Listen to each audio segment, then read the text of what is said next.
नमस्कार, आपका स्वागत है एस्ट्रो दर्शन के कार्यक्रम में।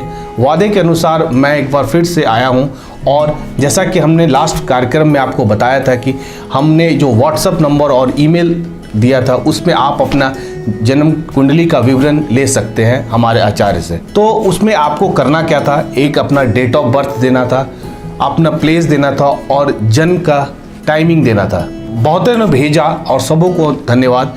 उन सारे नंबरों को लेके कंप्यूटर ने किन्हीं दो व्यक्ति का नाम सेलेक्ट किया है। उसमें एक बेंगलोर से हैं जे साहू जी और दूसरा पटना से हैं के किशोर जी। के किशोर जी का जन्म पटना में हुआ है और उनका टाइमिंग है 3:58 और डेट है 2 मार्च 1972। और जे साहू जो बेंगलोर में रहते हैं उनका जन्म डेट है 19 सितंबर 1954, मध्यरात्रि 2:10 और प्लेस पटना है। इन दो कुंडली को लेकर आज विश्लेषण के लिए हम आचार्य शिशिर पाठक जी से बात करेंगे।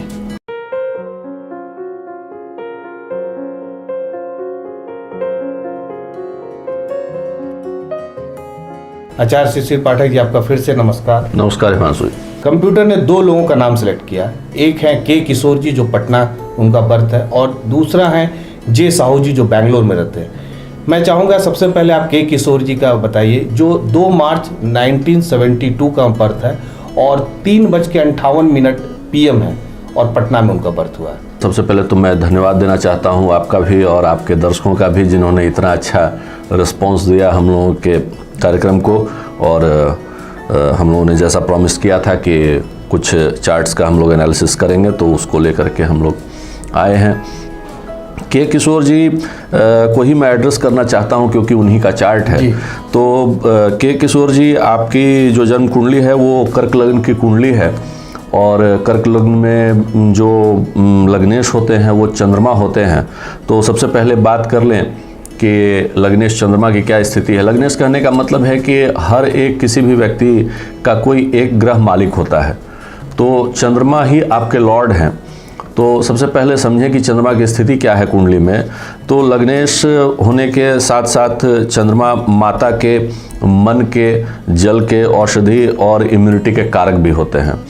और इसके साथ साथ चंद्रमा का जो पोजीशन है, चंद्रमा अपने लग्न से तीसरे घर बुध की कन्या राशि में स्थित है, जो कि बहुत अच्छा नहीं बोल सकते हैं क्योंकि बुध के साथ चंद्रमा की मित्रता नहीं है। लेकिन बुध की शत्रु राशि में होने के बावजूद भी चंद्रमा अपने ही नक्षत्र में स्थित है, इसीलिए वो नेगेटिविटी थोड़ी कम हो जाती है। लेकिन चंद्रमा एक नेगेटिव योग में स्थित है जिसे केमद्रुम योग कहते हैं।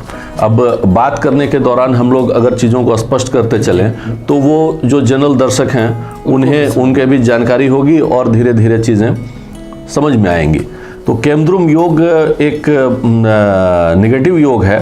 चंद्रमा के साथ या चंद्रमा के एक घर पहले या चंद्रमा के एक घर बाद जब कोई प्लैनेट नहीं होता है तो जो स्थिति बनती है चंद्रमा की उसे बोलते हैं केमद्रुम योग।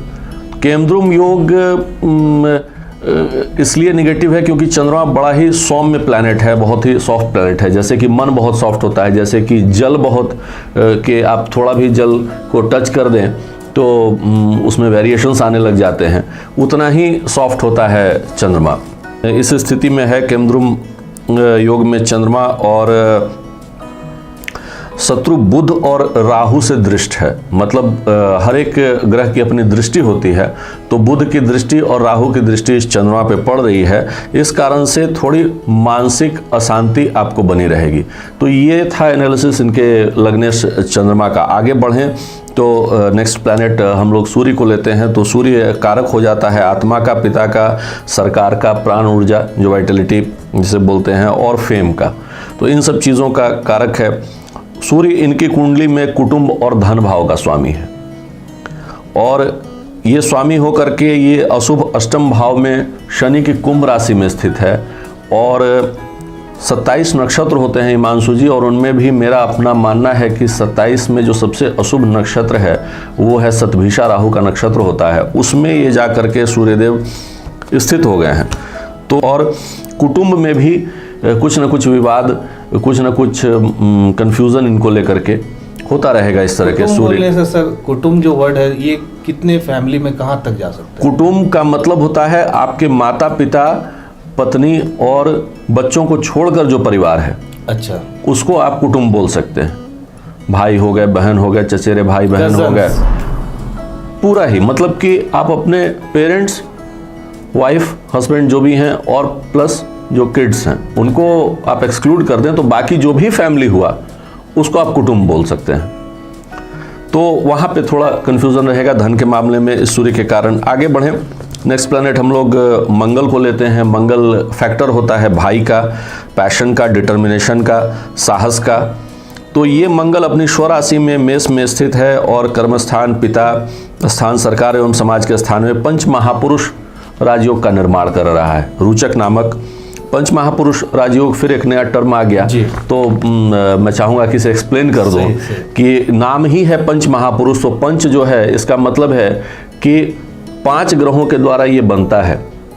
सूर्य और चंद्रमा से नहीं बनता है और राहु और केतु से नहीं बनता है। तो 9 ग्रहों का हम लोगों का ज्योतिष में मानना है और 9 में से 4 हटा दिए तो जो बाकी 5 ग्रह बचे, मंगल, बुध, बृहस्पति, शुक्र और शनि, ये अगर अपनी राशि में या उच्च की राशि में केंद्र में स्थित हों, केंद्र मतलब पहला घर, चौथा घर, 7वां घर और 10वां घर, तो ये पंच महापुरुष राजयोग बनाएंगे। इनका सबका अपना अपना नाम भी है। तो मंगल के कारण जो पंच महापुरुष राजयोग बनता है उसका नाम होता है रोचक। तो वो राजयोग इनके कुंडली में बना हुआ है और सुख एवं आय स्थान के मालिक शुक्र के साथ एक धन योग भी ये मंगल बना रहा है कर्म स्थान में ही। तो इन सब क्षेत्रों को मंगल मजबूती दे रहा है जो भी मंगल के एरिया में आ रहा है। इसके बाद बात करें नेक्स्ट जो प्लैनेट है बुध। बुध कारक होता है इंटेलिजेंस का, मैथमेटिकल एप्टीट्यूड का, बहन का, मासी का, बुआ का और कम्युनिकेशन का। और वो बुध नीच का होकर के 9वें भाव में है। तो ये जितनी भी चीज़ें मैंने आपको बताई उसमें कहीं ना कहीं कुछ कमी इन्हें महसूस होगी। अपनी बातों को बहुत अच्छे से समझा नहीं पाएंगे लोगों को और लोग भी इनकी बातों को समझ नहीं पाएंगे, या कहीं ना कहीं ये भी लोगों की बातों को उस वे में समझ नहीं पाएंगे। मैं कहूँगा कुछ और ये समझ लेंगे कुछ, और उस हिसाब से जब रिएक्ट करेंगे तो चीज़ें वैसी नहीं होंगी जैसी होनी चाहिए। तो ये बुध का कारण हो रहा है कम्युनिकेशन एंड अंडरस्टैंडिंग का प्रॉब्लम।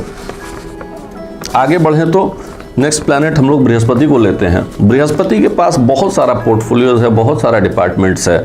शिक्षा, सौभाग्य, संतान, धन, ज्ञान, धर्म, संस्कार, मतलब जो भी चीज़ें हमें जीवन में करनी चाहिए, जो भी अच्छी चीज़ें हैं, शुभ चीज़ें हैं, वो बृहस्पति के पास ही हैं। और कर्क लग्न में भाग्य एवं शत्रु स्थान का मालिक बृहस्पति बनता है और इनकी जन्म कुंडली में 6ठे घर में शत्रु स्थान में अपनी ही राशि में केतु के नक्षत्र में यह बृहस्पति बैठा हुआ है, जो कि पेट से संबंधित जो भी पूरा एब्डोमिनल एरिया है वो बृहस्पति का है, या कहें तो एलिमेंट्री कैनाल ही पूरा बृहस्पति का इलाका है। और वो रोग स्थान में केतु के नक्षत्र में बैठा है, तो वो शुभ इनके लिए नहीं है। तो पेट से संबंधित व्याधि इन्हें आते रहेगी, मिल सकती है। जो अगला प्लैनेट है शुक्र। शुक्र कारक है पत्नी का, सामान्य महिलाओं का, प्रेम का, लग्जरी का, कंफर्ट का, क्रिएटिविटी का, सुंदरता का, रिलेशनशिप का और धन में कैश का। जब हम लोगों ने धन योग वाला एपिसोड किया था तो उसमें मैंने बताया था कि शुक्र कैश जो आपके पास होता है उसका कारक होता है। और शुक्र लाभ एवं सुख स्थान का मालिक है इनकी जन्म कुंडली में, और वो शत्रु ग्रह मंगल के साथ स्थित है, जो कि लाभ एवं सुख के प्रभाव में थोड़ी कमी कर देगा, क्योंकि वो मंगल के साथ स्थित है। अब आगे जो अगला प्लैनेट है वो है शनि। शनि फैक्टर है कठिन परिश्रम, सेवक, पैर, बुढ़ापा, दुख, ऑर्गेनाइज्ड एंड रिपीटेटिव लाइफ की आप सवेरे से शाम तक एक ही काम करते रहते हैं, आपका बिल्कुल रूटीन वर्क है, तो वो शनि को पसंद आता है। डिसिप्लिन, लिमिटेशंस, कि आपको पता है कि आप कितनी भी कोशिश करके अपने लिमिटेशन से बाहर नहीं जा पाएंगे, आपको हमेशा एक बार एक लिमिट फील होता रहेगा लाइफ में, तो वो लिमिटेशंस का मतलब है सेल्फ कंट्रोल। इन सब चीज़ों का कारक है शनि। और मित्र शुक्र की वृषभ राशि में लाभ स्थान में 11वें घर में स्थित है, जो कि पत्नी, ससुराल एवं पैतृक संपत्ति का लाभ दर्शाता है। मतलब एक तरीके से समझें तो अनअर्न्ड मनी, जो पैसा आपने कमाया नहीं है, जो आपको गिफ्ट में मिल जाए, वो ससुराल से भी मिल सकता है इनको और पत्नी के तरफ से मिल सकता है, या फिर अपने माता पिता की तरफ से भी मिल सकता है। ऐसा शनि है इनका, तो ये अच्छा है एक तरीके से। नेक्स्ट प्लैनेट हम लोग राहु की बात करें, राहु मटेरियलिज्म का कारक है। मिसचीफ, फियर, इनसेटिस्फैक्शन, ऑब्सेशन, कंफ्यूजन, ये सब को राहु लीड करता है। और पत्नी एवं पार्टनर के स्थान में स्थित है, जो कि पत्नी के कमजोर स्वास्थ्य को दर्शाता है। अब जो आखिरी प्लैनेट है वो है केतु। केतु दर्शाता है आपके कार्मिक कलेक्शंस को, स्पिरिचुअलिटी को, सुपरनेचुरल इन्फ्लुएंस को। और चंद्रमा की राशि में है, लग्न में ही स्थित है, जो कि पॉइजनिंग, एनिमल बाइट एवं दवा के रिएक्शन का भय देता है कि आपने कुछ बाहर खाना खा लिया और आपको फूड पॉइजनिंग हो गई, या किसी एनिमल बाइट के आप शिकार हो गए, या कोई दवा आपने खाया वो रिएक्शन हो गया। इस तरह की चीज़ें अगर कभी हुई हैं या होती हैं तो समझ लेना चाहिए कि ये केतु के कारण इनकी ये स्थिति है। इसके साथ ही एक इनका क्वेरी आप बता रहे थे कि धन से संबंधित, उनका एक मेल पर जो आया था कि वो धन से संबंधित वो जानकारी लेना चाहते हैं कि आखिर लाइफ में पैसा कैसे आएगा और कब से शुरू होगा, स्टेबिलिटी कब शुरू होगा उनके लाइफ। इनको ये समझना पड़ेगा बात कि जो जन्मगत कुंडली है, कर्क लग्न की कुंडली है, और इसमें आय का मालिक है शुक्र, और धन जो जमा पैसा, जहाँ से फाइनेंशियल लिबर्टी आप फील करते हैं, धन का जो कोष है उसका मालिक है सूर्य। तो शुक्र तो फिर भी ठीक है, लेकिन सूर्य की स्थिति बहुत ही बुरी है, इसीलिए पैसा कुछ आए भी, जैसे कि मैंने आपको बताया कि इन्हें पैतृक संपत्ति मिल सकती है या ससुराल की संपत्ति मिल सकती है, लेकिन अगर उसको भी संभाल के ठीक से नहीं रखेंगे तो कुछ दिन के बाद वो भी खर्च हो जाएगा, क्योंकि जो जमा पैसा की स्थिति है वो बहुत ही बुरी है। तो इनको कुछ उपाय मैं बता रहा हूँ, वो अगर ये करेंगे तो उसमें काफ़ी इन्हें राहत मिलेगी। एक तो ये मोती और लाल मूंगा रत्न धारण कर सकते हैं समय समय पर, चूंकि चंद्रमा का लग्न है, चंद्रमा ही लॉर्ड है इनके, और चंद्रमा के अधिपति भगवान शिव हैं, तो समय समय पर ये रुद्राभिषेक करवाएं तो बड़ा अच्छा रहेगा। और शनि कर्क लग्न में प्रबल मारक होते हैं और उनकी महादशा चल रही है इन्हें 5 दिसंबर 2019 से 2038 तक। तो ये टेक्निकली बोलेंगे तो मार्केस की दशा है, ये अच्छी दशा नहीं है। तो शनि मंदिर में जाकर के सरसों तेल का दान करें, या सरसों तेल से शनिदेव की जो प्रतिमा है उसका अभिषेक करें, ये करें। अब आप जो धन वाले बात कर रहे हैं तो उसमें 2 उपाय करें। एक तो नहाने के पानी में गुलाब जल मिला करके और उस जल से स्नान करें, और सूर्य देव के लिए एक आदित्य हृदय स्तोत्र का पाठ करना इन्हें होगा। अगर पाठ नहीं कर सकते हैं तो सुनना होगा।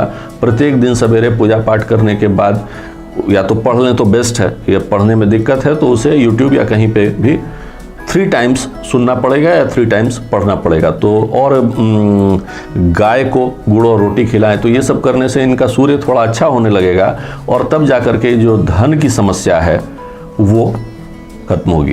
तो ये मुझे इतना कहना है कमल किशोर जी के बारे में।